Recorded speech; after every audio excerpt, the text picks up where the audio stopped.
This episode has been brought to you by Manscaped. The new Lawnmower 5.0 Ultra is every man's cheat code to look good, feel good, and turn the page on confidence this year.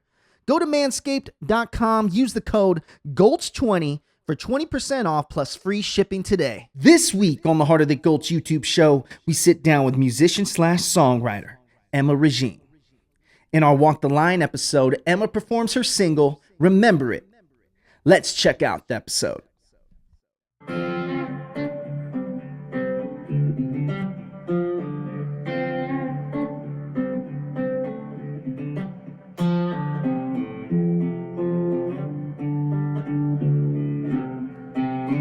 We are in the Heart of the Gulch. I'm your host, Tony Mendoza, and today I'm very excited for my guest, all the way from Pittsburgh.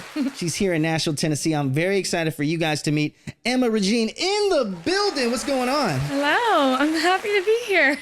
You know, this was the first time I've ever kind of recorded a performance prior to doing the interview. So shout out to you, Emma, for allowing me to see something different for the first time. Yeah, I'm the first. I had to look out for my girl, my guitarist. She had to get dinner for her mom, so we did it first. It was a beautiful song. Thank you. And let everyone know the name of the song that we'll see at the end. It's called Remember It. Remember It. A lot of your songs, I've done a deep dive in the songs that you have on Spotify at the moment. Yeah.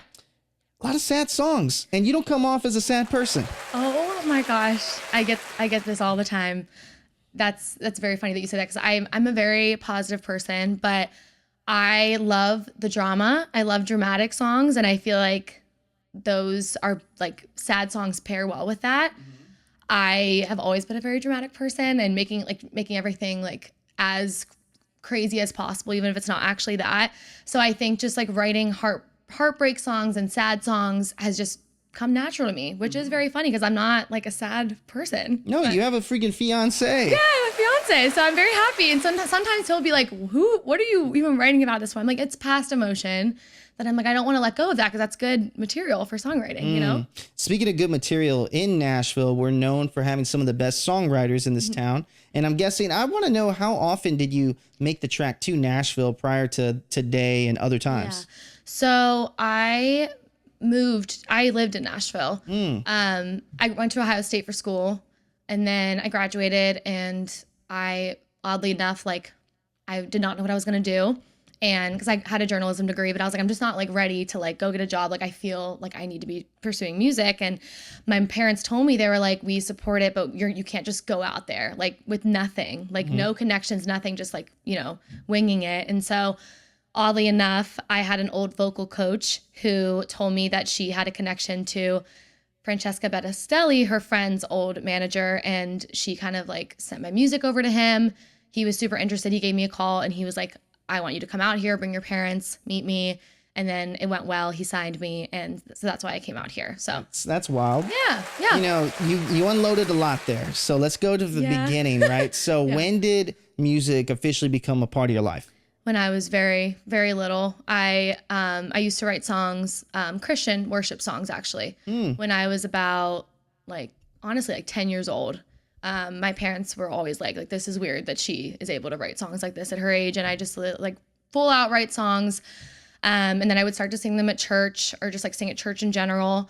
And I thought it was like a little kid dream. I was obsessed with Hannah Montana, just all the stuff a little girl, does. But I got to a point where I was just like, I'm actually pretty good at this. I'm passionate about it. I enjoy doing it. Like, I could see myself, doing this, whether it's like a full-time thing or just like a passion project on the side or whatever that is. So I wanted to go to college. My parents really wanted me to go to college. I wanted that experience. I never wanted to go into child star, whatever that is, for myself. And so went to college, and then I just felt like after that, I was like, I owe it to myself. Like, I got my degree. I know I'm set to get a job whenever I want to go pursue music. And so it really was just perfect timing that I got that call, came out here, and I really felt like God was pushing me to move here. And I think that it was the right decision at the time. You actually said Ohio State. Yeah. So I went to Texas A&M, which is, you guys are always great at football. Yeah. And what I'm curious to know, Ohio State, is that a big sorority fraternity school?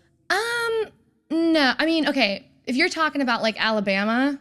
No, nothing's going to be the South fraternity school, but for the North, I would assume it's Yes. like Michigan. Michigan's a big fraternity school, a sorority school. Yeah, no, it is. As in, like, we have a lot of them. They're very big. I think it's hard for me to say because I'm a girl.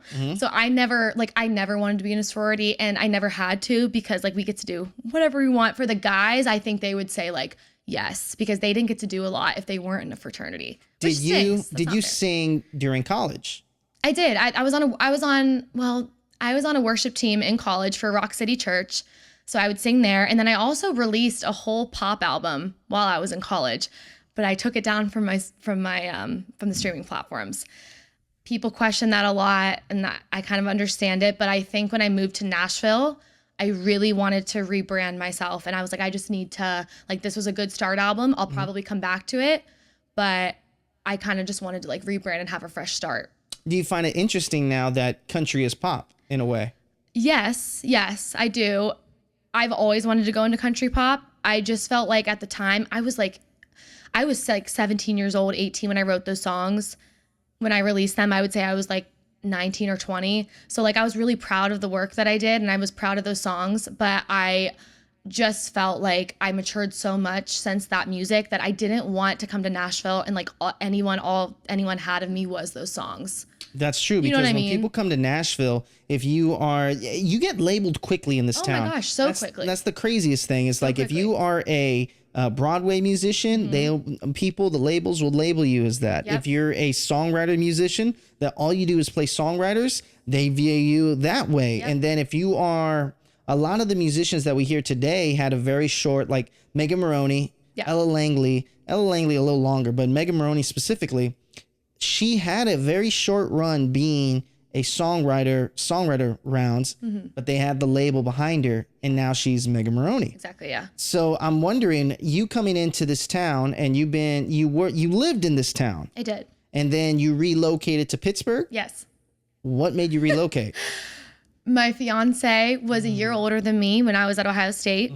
When he graduated, I didn't know what I was doing yet. So he was like, where do I go? He was like kind of giving me the option. He was like, do you want to live somewhere specifically? And I was like, I just don't know yet. Like, I don't know my plan. And so I was like, you do you. So he got a job. It was like a rotational program. He was like in Chicago, and well, it was honestly just Chicago and Pittsburgh. So then he moved to Pittsburgh, ended up staying there, really liked it, and started doing buying rental properties. So he's in real estate. And then that was only an hour and a half from my hometown. So he was like, it's a good spot for now. Like, we'll see what happens. Then I moved to Nashville. We did long distance. And it was okay for a couple years because like I had my girls here. I was so busy. I was meeting a bunch of people, doing stuff with like the management that I was with. But we got engaged in the summer of 2023. And I was just like thinking about my life and everything. And like I really did want to keep pursuing music. But I really needed like it was hard for me to feel the motivation and passion without the people that I love the most with me. And so I was like, I'm just going to test this out. I'm going to move to Pittsburgh, be closer to my family, which is something I wanted anyways, and see if I can do this back and forth thing and see if that maybe is better for me mentally. Cause like I loved being here. It felt like a lot of pressure, and I know you just have to be in it. But I felt like for me, I might enjoy it more and honestly be more successful if I wasn't here all the time, if that makes any sense. 100%. And I think it's very, very commendable that you're able to go back and forth, still pursue your passion, but also have this life in Pittsburgh with your fiance and a bunch of other things. It's very commendable, because a lot of people, even living in this town, they don't take it that serious when they're here all the time. Right. You coming in to record, do performances, come to the show, it's really pretty amazing because you take it super serious when you're down here. Because you're telling me when we're filming this today that you have things lined up for how long? The next like 4 or 5 days. And it's consistent. Back to back, Wow. So I'm my own man. Like, it is hard. I will get into that, but I had a manager, decided it was best for me to be independent. I'm not a control freak, but I'm a leader. I like to do things how I want it. And I was like, I just know what I want. I think I can do it for myself. I had the connections at that point. Once I left Nashville, I felt really good about like the people I knew. I had a guitarist who was on my side. I had people that were on my side and wanting to work with me while I was here. So that kind of made it better for me. But like I schedule all my own stuff. I come down here. I make myself come down here. I drive the 9 hours, literally drove 9 hours to here right now. Well, shout out to that. That's awesome. I was telling her that she does not look like she just drove 9 hours and did the show. I was redoing my makeup in the car. I'll be so honest right now. Yeah, but you could have came into the house and we have a whole area that you could do it in. Yeah. But anyway, so 9 hours and then you have 5 days lined up. What are you going to be doing these 5 days? I'm doing, honestly, this year in particular, I'm really trying to focus on releasing music because like you said, I have a couple of songs right now. I'm really proud of those songs, but I have so many songs in the back of my drawer, whatever you call it, that I want to release and that I've worked really hard on and I think are really good. And so I just want to get those out. And I'm very particular about production.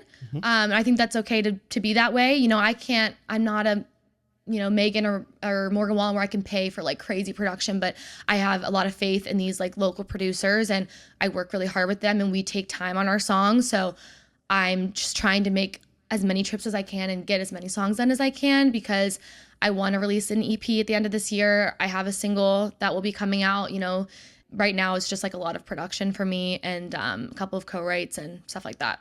I'll make it back to you is what you're talking about? Yeah. Well, see, that I'm excited because I'm hoping when this release, that'll either be released or that's going to be upcoming. Yes. So talk to me about that single. Yeah. So I'll make it back to you. I'm really excited about it. I actually wrote it with Sam Gyllenhaal. He's Jake Gyllenhaal's cousin. Interesting fact. But we wrote it and it's kind of a song about like, your typical, like, you love your hometown from a small town, whatever. But the idea is supposed to be, I'll make it back to you, as in make it back to like my family, my roots, my hometown, my beliefs. At the time, this was when I was living in Nashville full time. I still feel the same way. It's kind of just the story of like, no matter where my path takes me, no matter how long the road is or where I go in any aspect of life, at the end of the day, I'll make it back to you. Well, that kind of sounds like your story right now. Yes. That you made it back. So that's pretty cool. Yeah.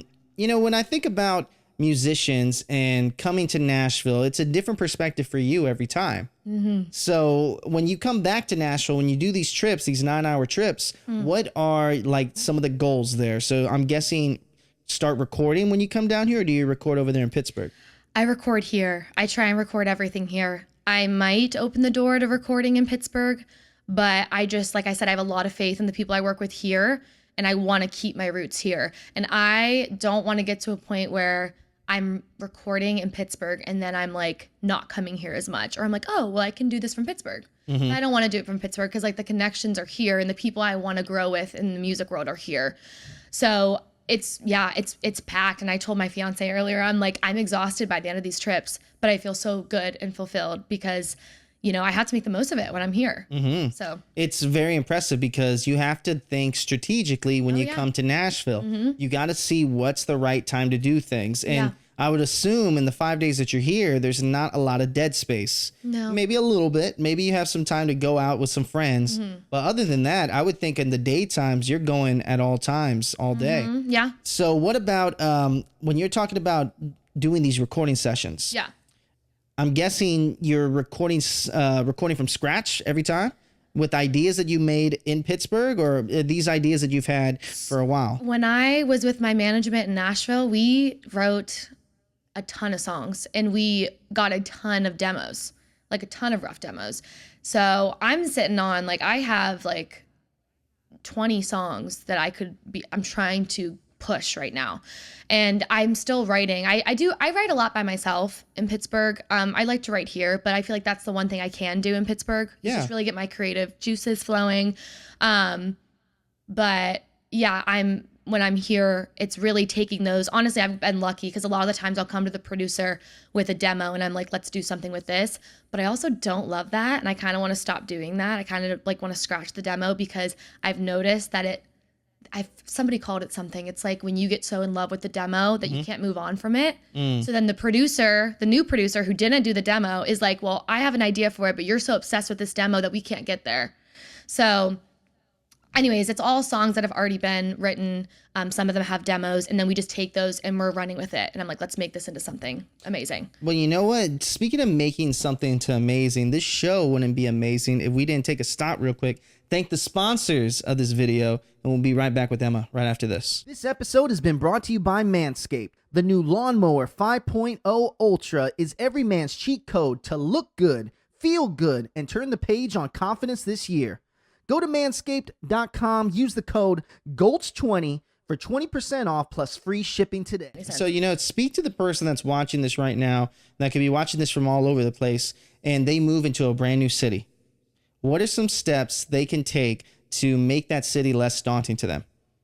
I feel like that people shame this for I don't know what reason, but first of all, girls and guys, go on Bumble BFF because it's amazing. I've met some of my best friends on Bumble BFF, and I think outside of that, just putting yourself out there, I am not like the type of person that waits. I don't really wait on anything. So when I moved here, I was just like looking on Instagram, looking on the Facebook girl groups, and I was messaging and I was like, hey, do you want to get together for lunch? Do you want to get together for coffee? I'd love to get to know you. Like, can I join your small group for Bible study? Whatever that was, like just showing up and going to things changed everything. Like, it's just a matter of like, oh, I don't want to go. I'm scared, but no, I'm going to go. Like, I need to, meet people and I need to get this done. And so I just said yes to everything. I said yes to everything I was invited to.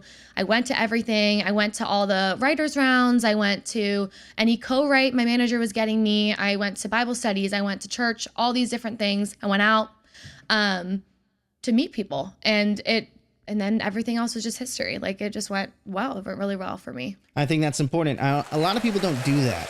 And you know what I thought was even more impressive is when you reached out to me, usually I'm the person that's reaching out to artists, right? Yeah. Right. Mm-hmm. And when I was seeing your page, right, at the time that we're filming this, right, you had 2 songs out. Yeah. So the songs that we got is You Win and Thank You. Yes. I love Thank You, by the way. Thank you. And I love that. That was funny. That was not on purpose. That was not planned.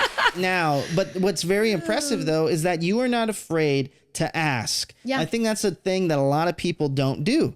And even people have perceptions of everyone. Yeah. People think that Megan Maroney's not a regular person. She's the most regular person. Oh, yeah. You have more talent than half the people with 100,000 followers. And I heard it here. And honestly, that's the number one thing. Thank you. It's crazy because you never know. You sounded absolutely amazing. I love your voice. Thank you. That's so sweet. Thank you. I appreciate it. How many people have told you that you have a very particular sound? Have they ever compare you to anyone?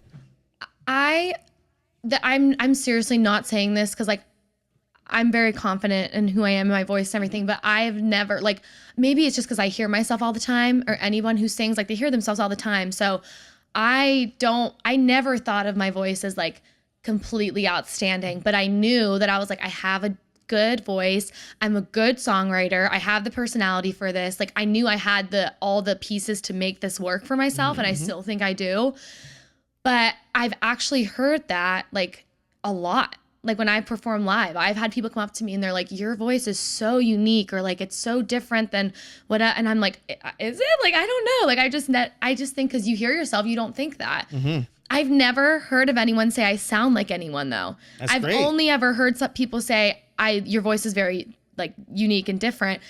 But I'm curious if you think I sound like anybody. Well, I wouldn't say particularly anyone. It's just, it's very soft. Yeah. And you know how to play with your range and not go out of range. Yeah. I think that's the thing. So many women that I speak to, so many women musicians here, sometimes they try to overreach and they try to either be way too soulful or they want to hit a high note, which sometimes they hit it, sometimes they don't. Mm-hmm. And, they try a little bit too much. Yeah. When I heard your music, and even in what you have right now, so like Thank You is one of the ones that I love. You don't try to, hit a home run, you do a great job of melodies. You have a great job of background vocals in your songs. And that takes someone that's been doing this for a while. So when I heard your music, I knew that you've been performing for a long time. Yeah. Mm-hmm. What's your favorite type of performance? Is it live? Is it more like in studios like here? Or is it by yourself in the shower? I get a little carried away when it's by myself, but I honestly, I love acoustic. I just love the writers round vibes because I feel like that's just so raw. Mm-hmm. It's just you and it's me, my guitarist, and we just have so much fun together, and I just get to like, there's nothing on it or anything. And I like, honestly, a lot of the writers rounds I've done, like I'm not even like embarrassed to admit that like there hasn't been a lot of people at them because they're like the smaller writers rounds here. But I love that because it's very intimate. It literally feels like I'm singing to like my crowd of like 10 people, and then they all talk to me after, and it's like having these conversations, and it's like I'm making fans very intimately at these writers rounds. Oh, that's the best part. It's so fun. And also you're practicing your craft. Yeah. And that's actually what I talked to another musician about, is that you don't need to be in these big rooms, these big stadiums to know how to work on your craft. Yeah. So I'm curious to know, when are you going to start releasing these originals, like Remember It, what you just did here? Yeah, I think the reason I've been going at a slower pace than maybe I would like is because I need to let go of like, I'm really good at working with other like producers and stuff, and I love getting their input, but I think when you have an idea, like a song, it's your baby. When you're a songwriter and you're a singer, like that song is your baby. And I think that you get all these ideas, especially off of demos. And so I think it's a blessing and a curse. Like, I'm so happy I have all these demos to go off of from when I was with my management. Mm-hmm. But I'm also like, I need to let go of what these demos were, because the people who made the demos aren't the people who are going to be producing the song. And I feel like it's like, I'm so nitty gritty, nitpicky about the song. And my producers are just like, Emma, let go. Like, it's going to be beautiful, but you have to get this idea out of your head of like, everything has to be certain. Mm-hmm. Like, you have to trust the process. So I'm just trying to get better about letting that, like, other creatives help me. Because like, I don't want to have to come, 3 times to Nashville and work on the same song over and over, like the same 4 songs. I want to just like trust the process and have it done then. So I think it's just that. I think it's just kind of like letting it flow and letting it happen and not worrying so much about like the nitty gritty of it, if that makes any sense. Absolutely. And also, I'm not saying that producing your own music, there isn't a right way to market it. Yeah. I mean, anyone that's been watching the show, every person that sometimes I have musicians come in here just to market one song. Yeah. Not a whole EP. Yeah. And then other times I have people that come in to promote a full EP. Yeah. Every song is important. Mm-hmm. But what takes time is your promotion for the song. Oh, yeah. So what do you think is going to be the next song in 2025 for you at the time that we're filming this? I'll Make It Back to You.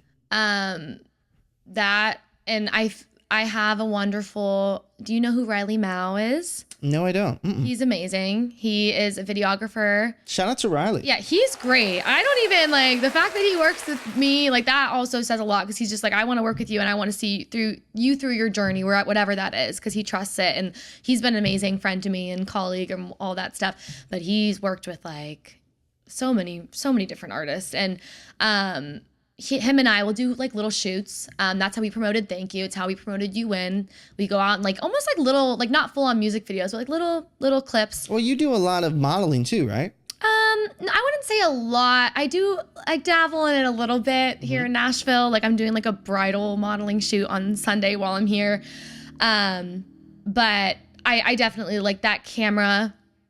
Being on camera is very natural to me. I like it. I enjoy it. So I think I try and get a lot of those like high performance, high value, like good quality videos, because my Instagram looks a certain way. And I just, that's how I kind of want to promote the music. So, well, it also gets people like myself to take you serious. Right. Because it's like, if I have these like fuzzy little videos all the time, like I'm not trying to knock anybody who uses their like phone and that's how you get it. But it's like, if you want to look like a professional artist and like, you got to have that high quality stuff. It's an investment, because a lot of times, a lot of people that a lot of people that are out here in Nashville that do not invest in a good videographer, a good photography, good overall messaging and promotion of the song, it makes it seem like they're not truly going all in. Yeah. Right. Yeah. So I think even with Heart of the Gulch, right, the reason why I think you see value in the show is because I truly went all in. Oh yeah. Yeah. And it's one of those things where I saw that because I went to your Instagram,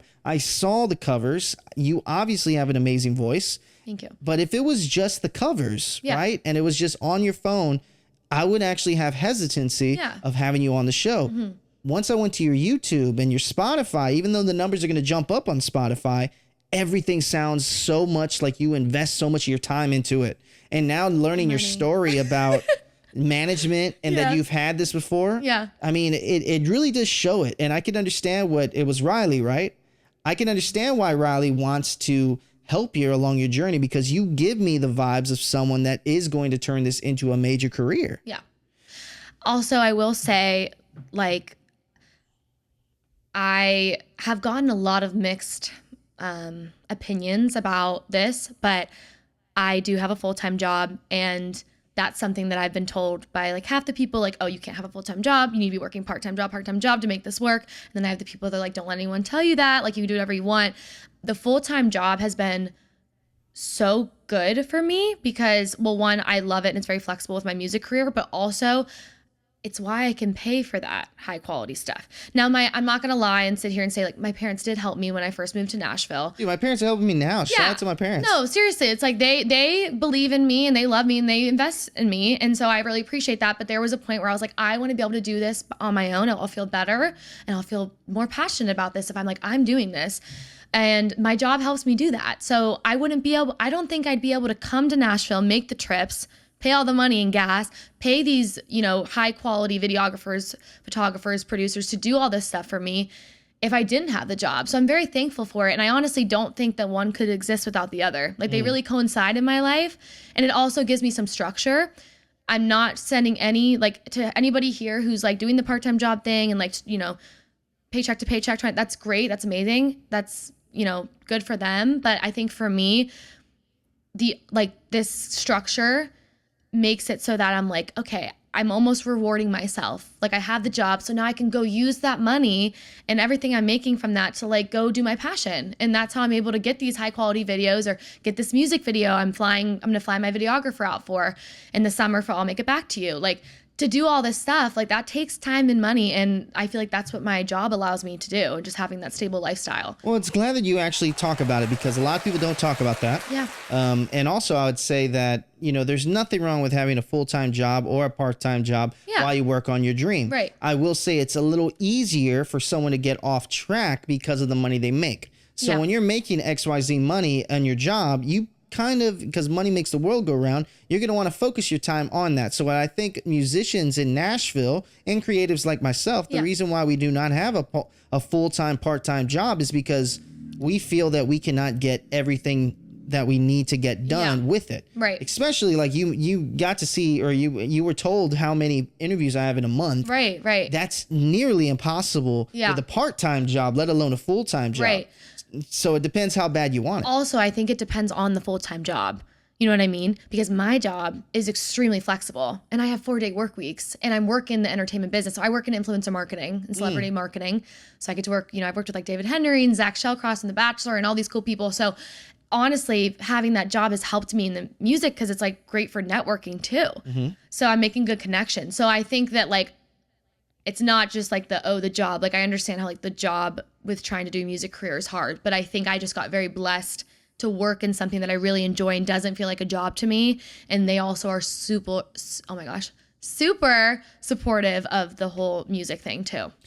Who, my girlfriend asked me this. She said, what musician would get you nervous to have an interview with? What musician would you be nervous to play music in front of or next to? Probably I don't think I'd be nervous around this. Casey Musgraves I'm obsessed with. Mm-hmm. I would just love to sit and talk with her. Like I think that her and I would honestly be friends. I'm just obsessed with her. So I wouldn't be nervous around her.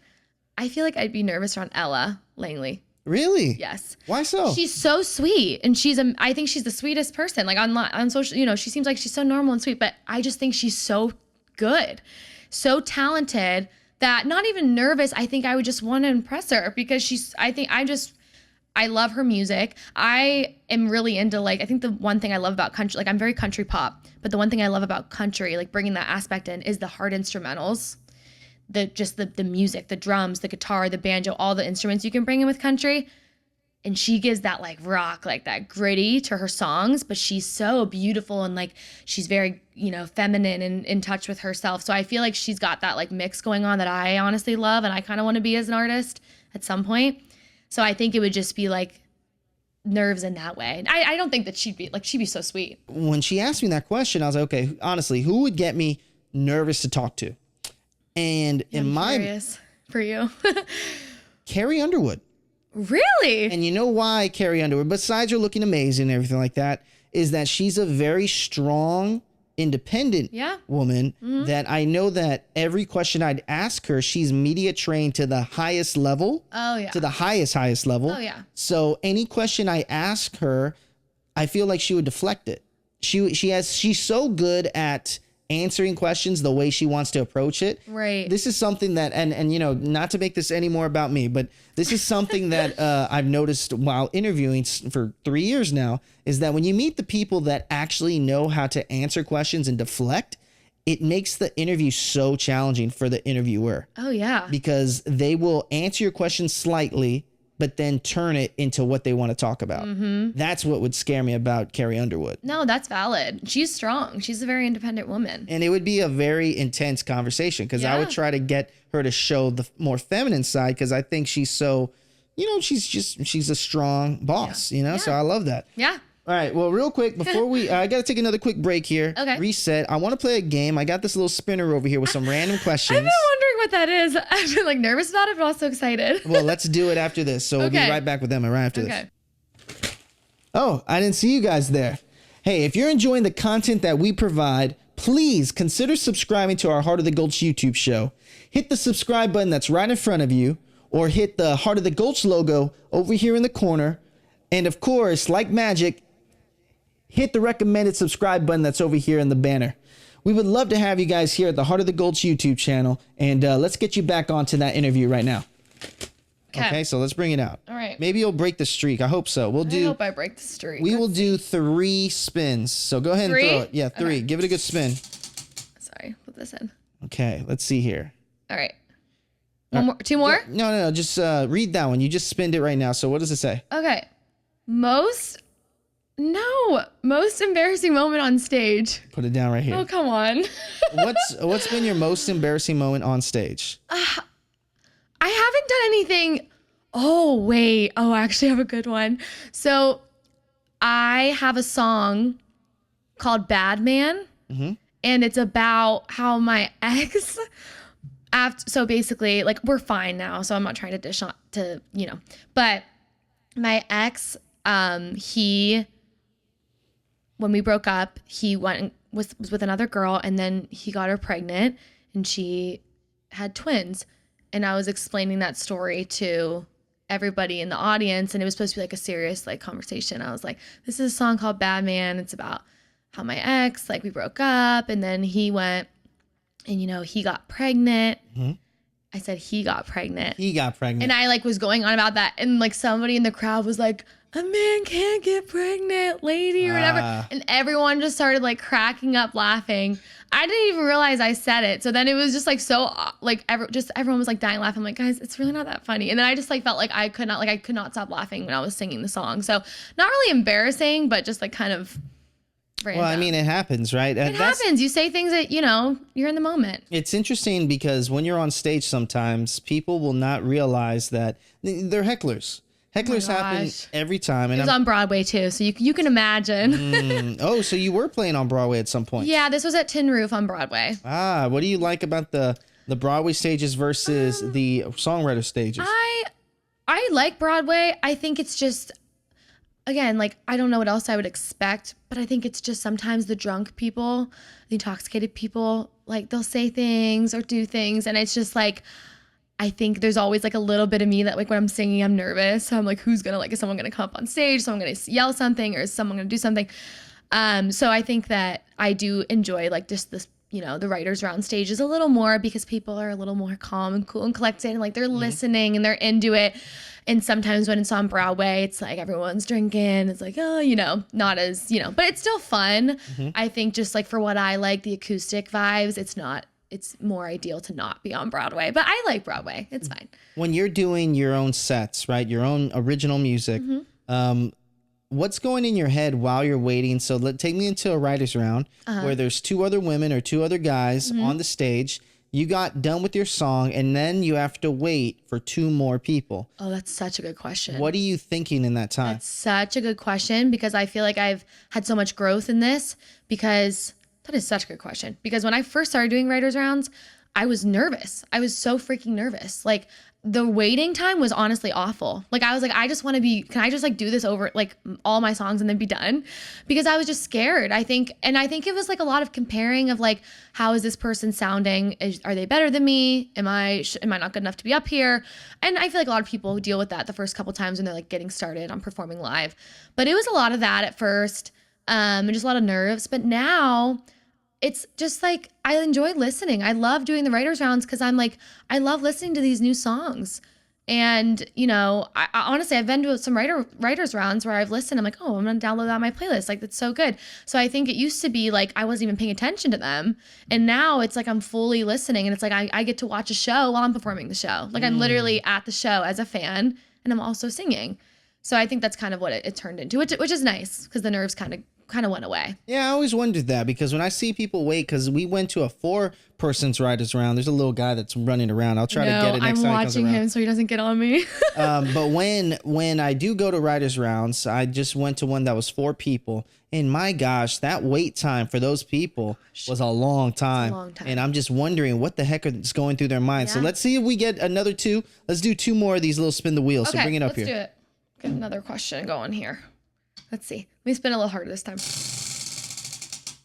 All right. Is it the skincare? It's not.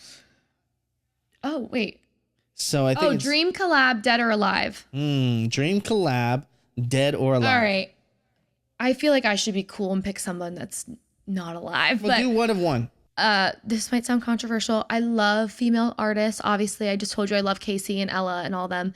But I just have a really deep love for male country music. I don't know why. I think it just sounds, as a female, that's kind of funny that I sing it, but I say that.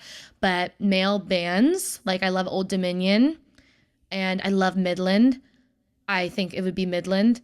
I love their sound. I feel like their music is like sitting at a bar, like chill, like lovey, romantic type of music. And I think what you said, like I have a very soft voice. I think that we would fit really well together. They are definitely a dream collab for me. Wow. So that makes a lot of sense. Yeah. Because and Old Dominion, them too. Old Dominion. Yeah. Wow, that's very cool. I think a lot of people would say something completely different. Yeah. I've heard a few people say things completely different. Yep. But you went with what would sound best with your voice. And that's important. I love collaborating with male artists. I love when, like, you know, I write these songs with these male artists and if they join me on stage or not, but I love when they do. I think my voice blends so well with a male voice.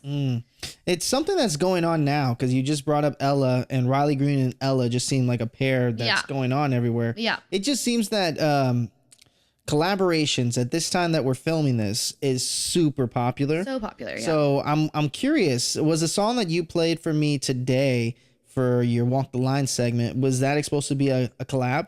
That's supposed to be a duet. So when you notice in the second verse when I'm like saying like you know, rev my tires and leave you in the past, like that's the male part. I wrote that with Noah Hudson and my guitarist Ashley. So I have a couple like that actually. So it's right now it's just about thinking about like who would I want on those songs with me. But I love those songs. I love when people feature other artists. I think it's so beautiful to like hear the voices, you know, meshed like that. And both have different fan bases, different friends. So whenever you do a collaboration, it always works out the same way. Yes, absolutely. It opens the door up a lot. Let's do one more. Come on. Let's see if... I don't want to get the skincare one because it's boring. That'd be cool. 11 would be cool. It's boring though. Let's see. Is it? No, we broke the streak. Good job. Top 3 favorite non-country albums? Top 3 favorite I like this question. Non-country albums. You'll see how crazy all over the place my music taste is with this. Hollywood's Bleeding by Post Malone. Love that album. Such a good album. I love Post. Actually, if I could say non-country collab, well, I guess he's kind of country now, but Post. So Hollywood's Bleeding. I would probably say right now I'm loving Eternal Sunshine by Ariana Grande. And then I have to give Taylor some love. I'm obsessed with Taylor Swift. So I'd probably say Red. Not Taylor's version, the original, which is controversial to say. Well, wait, so I'm not going to let you go because we have a lot of Swiftie fans that watch the show. Yeah. And so what is your era? What's my favorite era? Yeah. What's your favorite era? Probably, okay, actually I think my favorite album is Red, but I think my favorite era is 1989. Man, you're not the only one that says that. Everyone brings up 1989. What is it with 1989? I think there's just something, she like went through a shift with that era. I think part of it is like the New York, like everything. It's like all about, you know, it's like Welcome to New York is the first song on that album. Mm-hmm. It's just very high energy. There's so much emotion in it. Wildest Dreams, I Know Places. It goes style. It goes all over the place from like happy, sad, just everything she's feeling. I just think it's one of her most like shows off her range. One of the albums that shows off her range the most. And it's just fun. Like it's a very fun album. That's cool. I think, I'm not the biggest Taylor Swift fan. That's all right. And it just doesn't match with my taste in music. Right. But it's so cool that she has so many fans and she's crossed over so many times. Yes. So I can never be mad at Taylor Swift and the Swifties. Yeah. Now, the questions. So my last two questions on the show before we go into your Walk the Line segment, which you already performed. Yes. And the song that you did was Remember It. Yes. Okay. Has to do with imposter syndrome. My second to last question. Okay, interesting. These guys know that I ask it all the time. Imposter syndrome hits us all in different times. Yeah. And you'll have people saying, why are you doing this? Why are you driving 9 hours to come to Nashville? Why are you working on the same songs 4 times every time you come to Nashville? Yeah. How do you turn off these naysayers and non-believers and continue to go on your path? I think that I see, like, I don't know. I'll be so honest. I want this to work so much. I do have other things that are going for me. I have my job. I have my fiance. I have lots of things that I am very passionate about. Driving 9 hours. That's crazy. Doing all this stuff, coming out here, managing all this. But I don't know what future I see in this, but I see a future in it. Like for years, since I was little, I have had a nonstop sight in my head of something with this, like that this is a huge part of who I am in my life. I'm a storyteller. I went to school for journalism. Like it's a huge part of me. I genuinely don't think, like, whether I'm the most famous person or I'm not famous at all, I really don't care. The passion is there, and just doing it makes me so happy. I feel like making these songs, even just me listening to it or whoever's listening to it, my family, my friends, random people who are adding it to playlists, that warms my heart. Like these random people who I'm like, oh, she loves my song. Someone's listening to that in freaking Idaho or, California, wherever that is. And that means so much to me that literally my experiences and what I'm writing about, somebody else is enjoying or relating to, is freaking insane. And I think any songwriter, artist will say that. That feeling is unmatched. So again, I don't have to be the most famous person. That's not even necessarily like, I'm not going to like, oh, my life's all about, making it so big. I think it's just, I love it so much. I'm so passionate about it. And I genuinely don't think I would be me if I let go of it. So just kind of that. And also like, I'm from a small town. I have a lot of support there. So I think that just like keeps my head in the right spot. And these trips give me life. Like these are great trips for me. I have all these other things going on, but I do a lot here, and, I really enjoy it. And I think that, again, I don't know what the future is, but I know there's something. And so I want to keep following that. And I've not like let up on that since I was 10 years old and started doing this. So I think it's just like, I literally think it's just like built in me, and I don't know what it means or what that is. And I'm trusting God for whatever that means for my path. But again, it makes me so incredibly happy. I don't think that if anybody was doubting, I would even recognize or notice or acknowledge or care, because it just doesn't matter. I love that. And one thing, as I've grown in doing what I'm doing, I realized something that in the beginning, it all used to be with me. Yeah. It was me. And the reason why I'm doing this is for my own benefit. Yeah. And that slowly within the past 3 years turned from me to we. Mm-hmm. Because I was able to build a community. I was able to build my friends and everyone to believe that this is who I am. Right. And that's the thing. It doesn't feel weird to me doing what I'm doing. Mm-mm. And I'm sure there's people in your life that this isn't weird what you're doing. Yeah. They've always knew this is what you're going to do. Yeah. It's the same way with me. Mm-hmm. Everyone knows this is what I was going to do. Right. They all knew it from the beginning. So if you know where you're supposed to be, you should be very thankful, because there's a lot of people probably hundreds of thousands of people in just the United States alone that do not know where they're exposed to be. Yeah. And they have something, they just don't know where. Exactly, yeah. Okay, and then my last question for 2025. We're filming this in the first quarter of 2025, but this will be out later in the third quarter, maybe the top of third. Yeah. So I'm curious to know, what are you looking forward to the rest of 2025 going into 2026? Yes, music related? Music related. Okay. I mean, you should There's a always lot of things I'm looking forward to. Well, you should also be looking forward to getting married yes, too. of course, yeah. Music wise, I think I'm so excited. I'm so excited for I'll Make It Back to You, because I think I was telling you this before we got on this, but it encompasses the EP that I'm going to be releasing towards the end of this year. I think it's going to be so good. I'm going to fly out my videographer to do the music video and stuff. It kind of is just all about like hometown and like, I'm getting married. I'm moving on. I'm 25 years old. Like I'm maturing. But there's a lot of stories from like my my high school experience, or just like being in my hometown that I'm like, I'm not ready to let go of that. I want to do a tribute EP to my hometown and like talk about those stories and like all that stuff. So I'm excited for this next chapter. I'm excited for that because I feel like that's really going to open the door into like this new era that I'm kind of stepping into. So that's kind of what I'm excited for. Well, I'm excited for you too, from not only personal journey, but allowing me to tell your story, because it's something cool. I haven't seen an interview that you've done similar to this. So I'm very happy to be the first one. Thank you for letting me be the first. Well, no.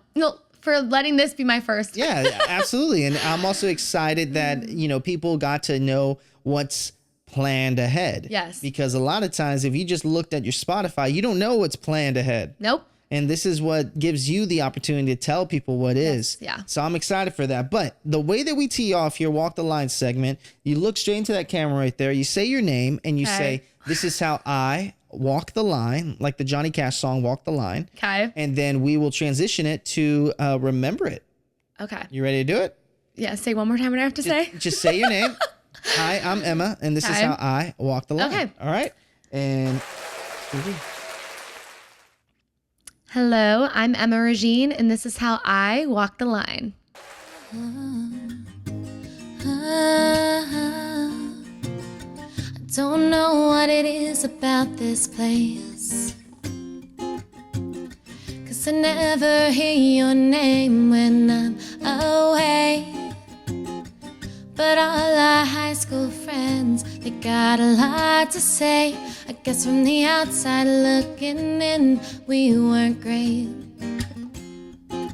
My girls say you suck, and your guys say I was crazy. They say it wasn't love, but it was to me. I don't wanna think about the nights when you stormed out. No, I'd rather go back to crashing on your parents' couch when we weren't screaming back and forth. We were everything and more. And so I'm leaving out the parts of us too toxic. And that's how I choose to remember it. And it's how I choose to remember it.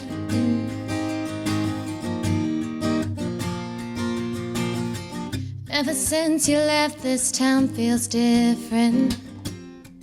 The way we ran this place, I miss it. But you're gone and all I got is your picture on my dash. I wish I could spin my tires and leave you in the past. I don't wanna think about the nights when you stormed out.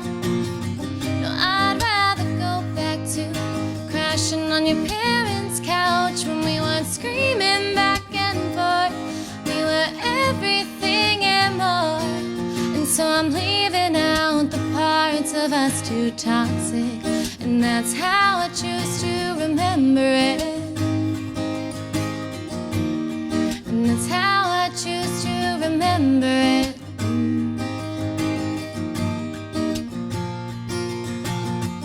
'Cause if we're telling the truth, we had something to lose, but we were dragging each other down.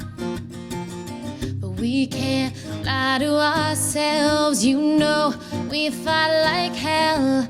We would tread in the water, but we both drown. I don't wanna think about the nights when you stormed out. No, I'd rather go back to crashing on your parents' couch when we went screaming back and forth. We were everything and more. And so I'm leaving out the parts of us too toxic. And that's how I choose to remember it. And that's how I choose to remember it.